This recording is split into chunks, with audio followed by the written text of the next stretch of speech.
la province d'Orge. Madame Clémence Menzui, bonjour.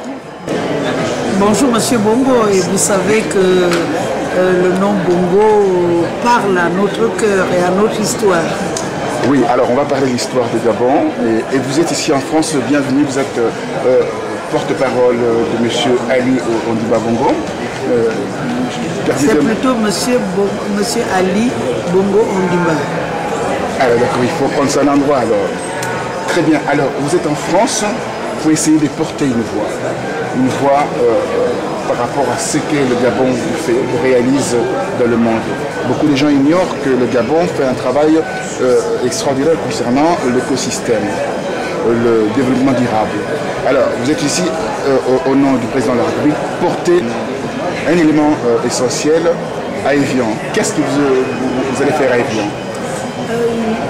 Nous allons tout simplement à Evian présenter d'abord le travail, peut-être discret, mais quand même important que le Gabon fait dans la promotion de l'environnement et de la biodiversité.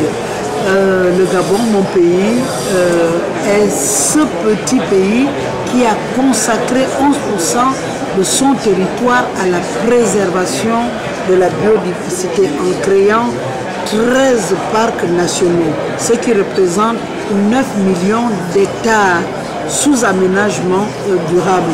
Le Gabon également, ce pays qui a décidé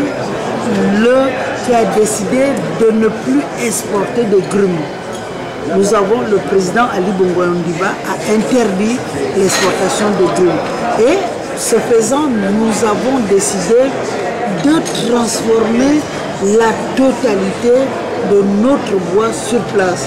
Et nous venons pour cela de mettre en place une zone économique spéciale qui est la zone de Fort, qui est totalement dédiée à la transformation du bois. Mais nous avons été plus loin parce que nous avons mis en place un plan climat. Nous sommes en train de promulguer un code du développement durable. Alors ces codes de développement durable posaient un problème. J'en ai discuté avec Madame Lepage, qui est l'eurodéputée vert. Il disait qu'au niveau de tractation, ça pose énormément de problèmes parce qu'il y a des lobbying, tout ça, les gens qui veulent casser en fait cette démarche.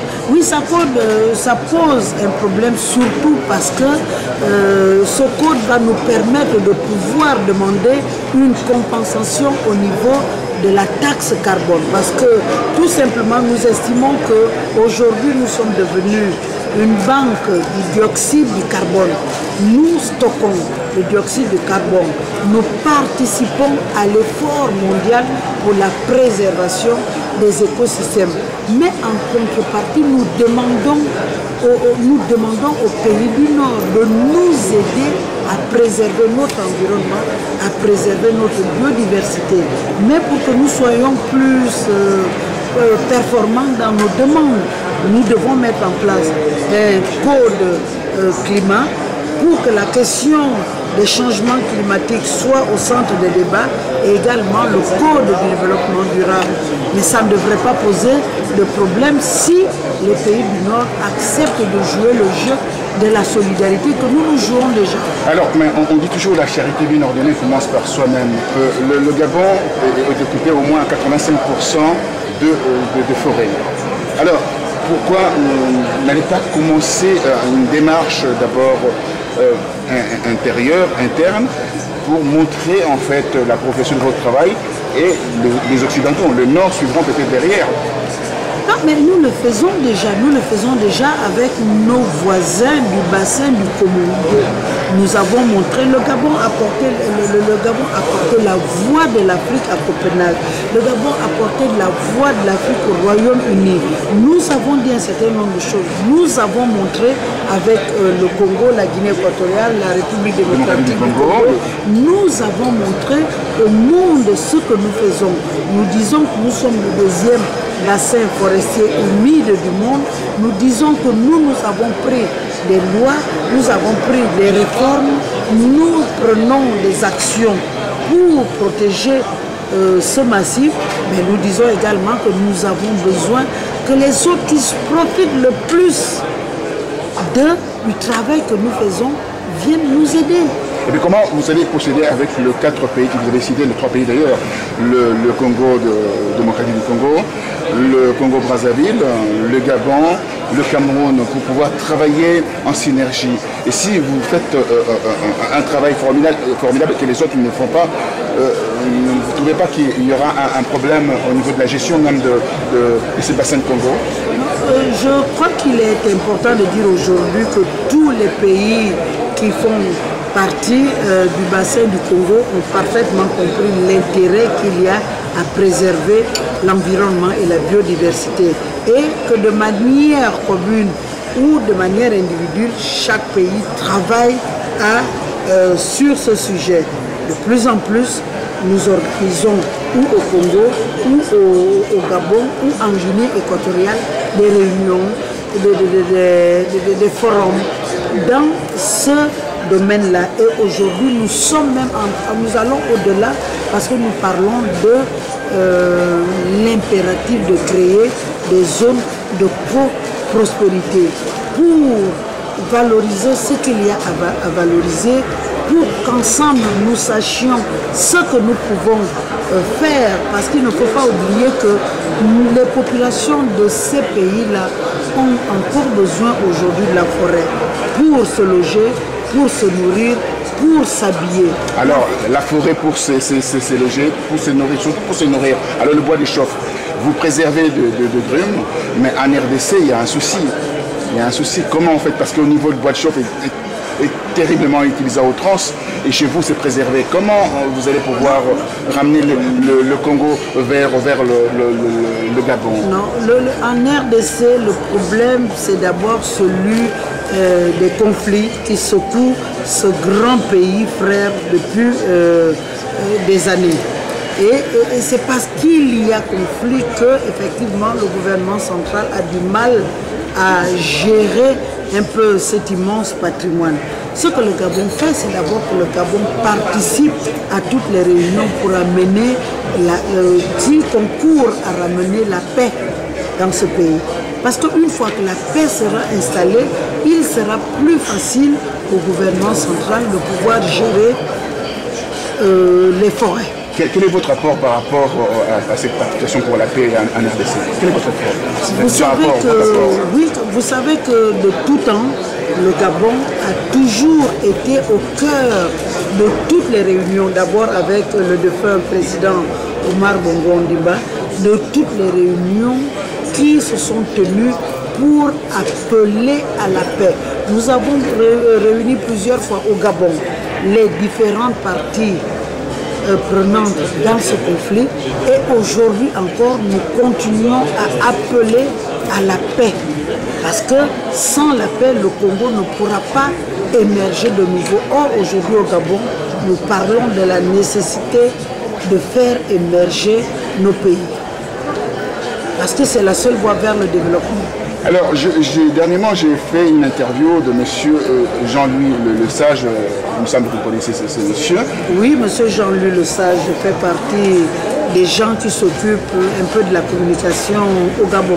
Alors, très bien. Il a initié un projet extraordinaire, le Gabon vert, et aussi le Gabon virtuel. Donc, je vous reprends tout de suite. Monsieur Jean-Louis Le Sage n'a pas initié un projet. Le projet a été initié par le président de la République et par son épouse. Et M. Jean-Louis Le Sage fait partie des communicateurs qui sont venus appuyer le projet. Il faut rendre à César ce qui est à César et à Ali Bongo Ondimba ce qui est à Ali Bongo Ondimba. Alors, autant pour moi d'ailleurs, alors le projet, le parc virtuel, a un franc succès extraordinaire. 4,5 millions de visiteurs.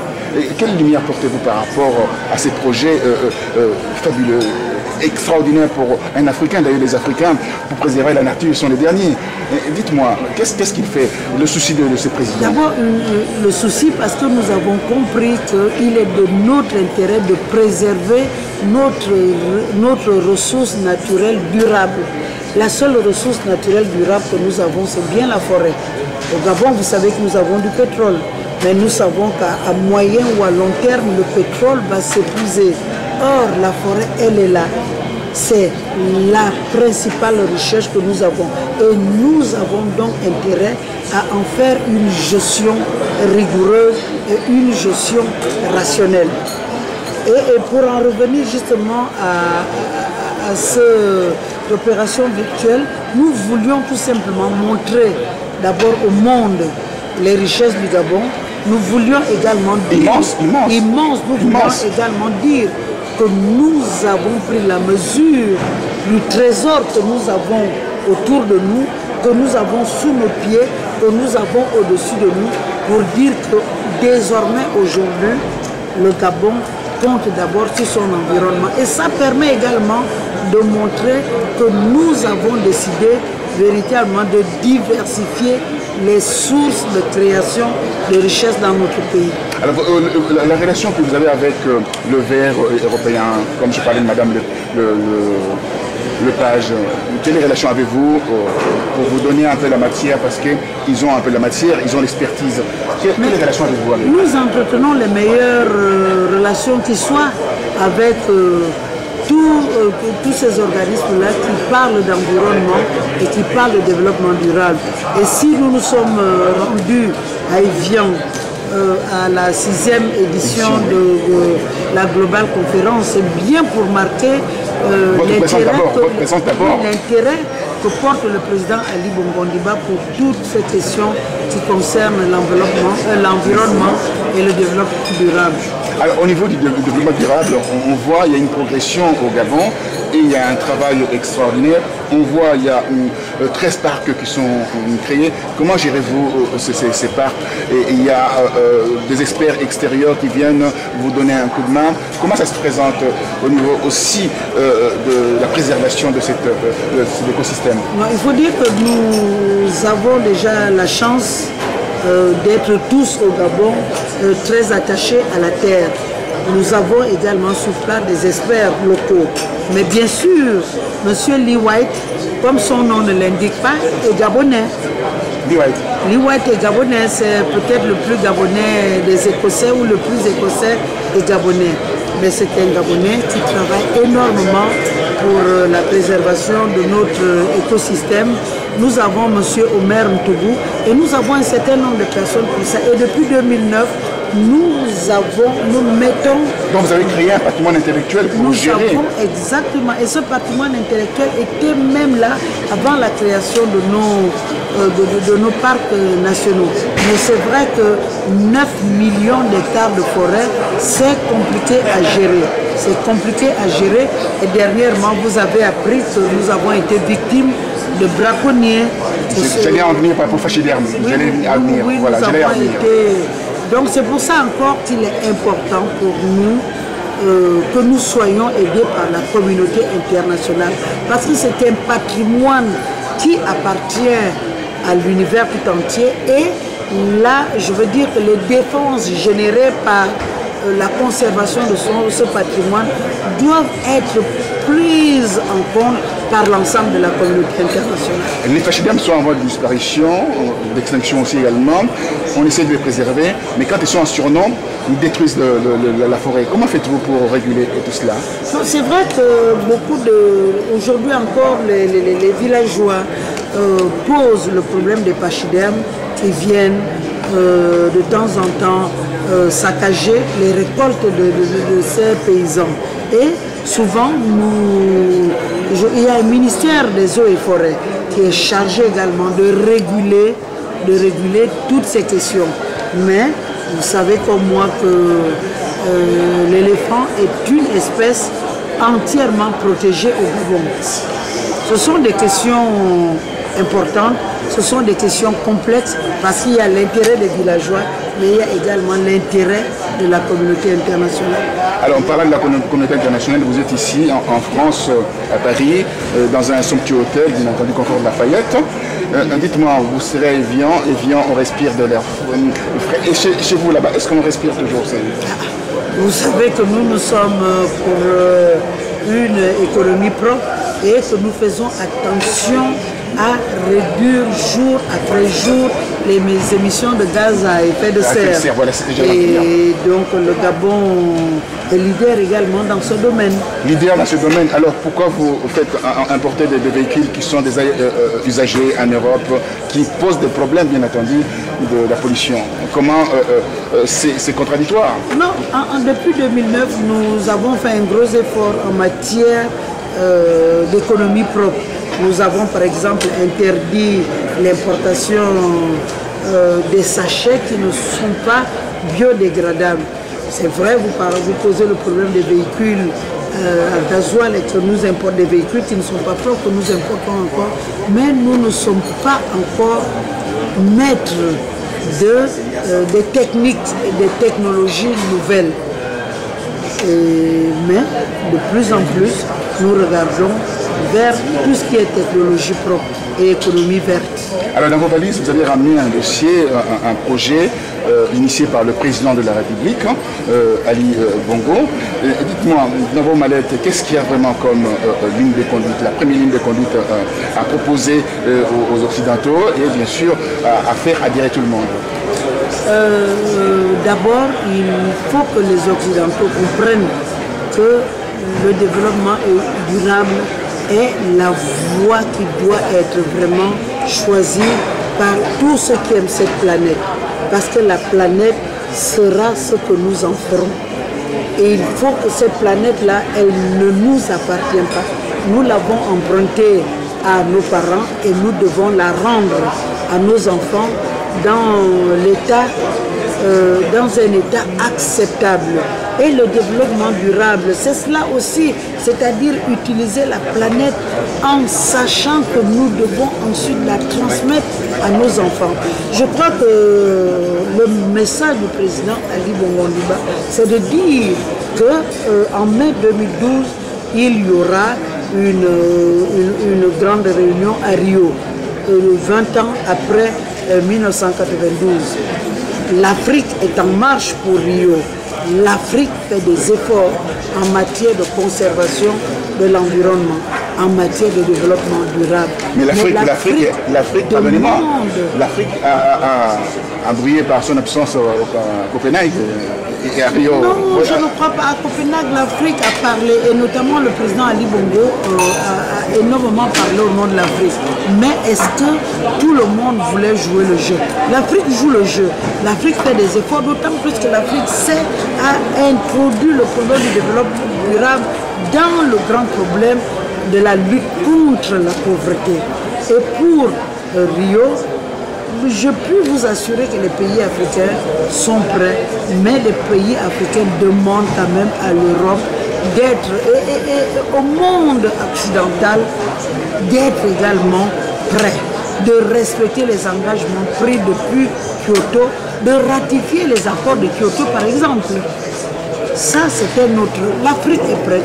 Les pays africains ont compris le rôle important du développement durable. Alors, quand on voit le développement durable, on voit la préservation de la nature, mais aux antipodes, on voit aussi des guerres, des tensions, des troubles, des rébellions qui occupent de territoires, des vastes territoires. Comment pouvez-vous faire pour juguler à tout cela? C'est vrai que c'est un problème important en Afrique, le problème des conflits. Mais ces problèmes existent ailleurs, existent également dans le Nord. Mais sauf que quand il s'agit de l'Afrique, on a tendance à montrer cet aspect des choses. Mais l'Afrique, c'est également un continent qui bouge, un continent qui avance, un continent qui fait de bonnes choses, un continent qui fait où la jeunesse est en train d'émerger, où les femmes sont en train de se débarrasser des carcans des traditions qui ne sont pas toujours des traditions innovantes. Et aujourd'hui, c'est ce qu'il faut retenir de l'Afrique. L'Afrique, contrairement à ce qu'on croit, n'est pas le problème du monde. L'Afrique est la solution de demain pour un monde en devenir. Oui, alors un monde en devenir, espérons tous d'ailleurs, parce que nous allons nous retrouver dans 25 ans, aux alentours d'1 milliard à peu près d'Africains, 2 milliards d'Africains, c'est énorme. et il faudra les préserver. Quel est le message du président de la République par rapport à l'endroit de la communauté internationale et aussi votre message? Le message du président de la République, c'est ce qui est important. Il le dit, il dit que lui, il a sa vision, c'est une vision d'excellence. Et c'est pour ça d'ailleurs que le président de la République parle, il dit l'avenir en confiance. Mais l'avenir en confiance, c'est quoi? L'avenir en confiance ne sera une réalité que quand les pays africains, dans leur ensemble, comprendront qu'ils ont tous comme impératif de devenir des pays émergents. Mais pour devenir des pays émergents, il faut qu'on valorise d'abord leur gris qui représente les ressources humaines du continent. Il faut qu'on valorise leur vert qui représente notre environnement, mais il faut qu'on valorise également notre tissu industriel. Et nous ne pourrons faire cela qu'en décidant que désormais, il faut aller chercher la richesse où elle est. Il faut apprendre à créer des richesses, il faut apprendre à diversifier les sources de création de richesses. C'est ce que le président Ali Bongo Ondimba fait au Gabon et c'est l'appel qu'il lance au monde. Mais pour ce faire, il faut qu'on sache que l'éducation commence d'abord par la femme qui est le pilier de la société. Il faut éduquer la femme, il faut la libérer de ces carcans-là, par exemple, posés par les problèmes de succession en matière de veuvage, les problèmes d'éducation, et il faut donner à la jeunesse africaine toutes ses chances pour qu'elle devienne une jeunesse pionnière, pour qu'elle devienne une jeunesse excellente. Alors, le prochain forum au Gabon, bien sûr, c'est pour quand? Alors, vous parlez pour l'environnement, bien sûr. Nous faisons, ce n'est pas seulement des forums, mais nous faisons un certain nombre de choses. Les grands forums internationaux, je parle, bien entendu. Vous allez à Rio, vous allez à Copenhague, vous allez en Allemagne, à Bonn, dernièrement il y en a eu, mais au Gabon. Mais nous y attelons, et là dernièrement, moi je puis déjà vous dire que le président Ali Bongo Ondimba sera l'invité de la 7e édition de la Global Conférence. Et le Gabon, il n'y a pas, l'année prochaine déjà, nous organisons un forum du développement durable avec le ministère de l'Habitat, qui est également le ministère en charge de l'environnement et de l'écologie et du développement durable. Nous prenons date, nous tenons à vous remercier de votre présence ici en France. Est-ce qu'avez-vous un dernier mot par rapport à votre présence et à ce que vous allez faire à Dieu? La seule chose que je peux dire, c'est qu'au Gabon, le président Ali a bien compris l'intérêt du développement durable. Et le président Ali a demandé à son peuple de s'approprier ces notions qui sont importantes. Les notions de préservation de l'environnement, les notions de conservation de l'écosystème, les notions de compensation de la taxe carbone. Et ce que nous avons compris au Gabon, nous pensons qu'il est important que cela soit compris par tous les pays africains. Je vous remercie. Merci infiniment, Madame Clémence Mesui, de nous avoir accordé ce temps précieux. Vous êtes une femme battante, combative pour l'environnement. Grand bien vous fasse et Dieu vous accompagne parce que nous sommes croyants et je pense que le Gabon deviendra un très très grand pays dans l'avenir. Merci beaucoup. Merci à vous.